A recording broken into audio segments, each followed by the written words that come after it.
Andy Bowyer with Race Day Live, presented by Amsoil. We're here with new 2015 Monster Energy Supercross champion Ryan Dungey. First off, congratulations, man. Thank you very much. It definitely this year to wrap that up early. You know, we still got a couple races left yet, but 3. yes, but it's a great feeling. You know, not just for me, but for the team. You know, all of KTM and everybody that sticks behind me to get this accomplishment done. So definitely excited about it, but we're ready for more.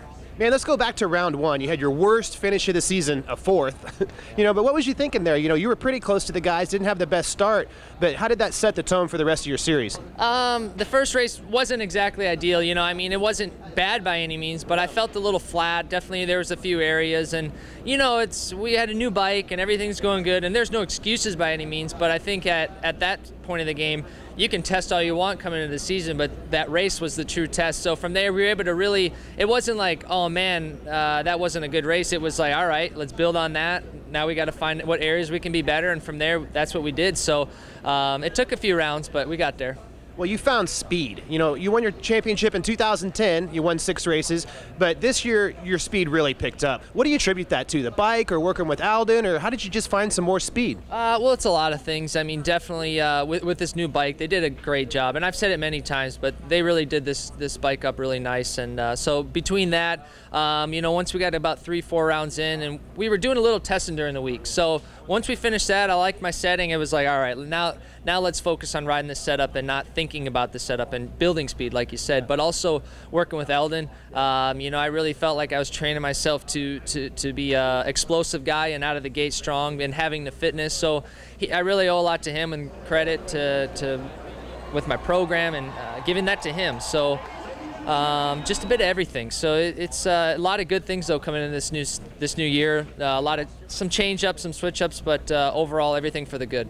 Tell me, I know you guys chase lap times, you know, every day, lap after lap. When you first got on that thing, what did the stopwatch say? You know, honestly, I didn't notice it right away. I rode my 2013 bike. I had ridden for, 14 it was. Right. So I had ridden that bike for 3 years, and I hopped on this new 15 bike, and it was at the end of Supercross last year. I was like, I think it's good, you know, everything feels. So I definitely felt the comfort in my hands, the chassis. Yeah.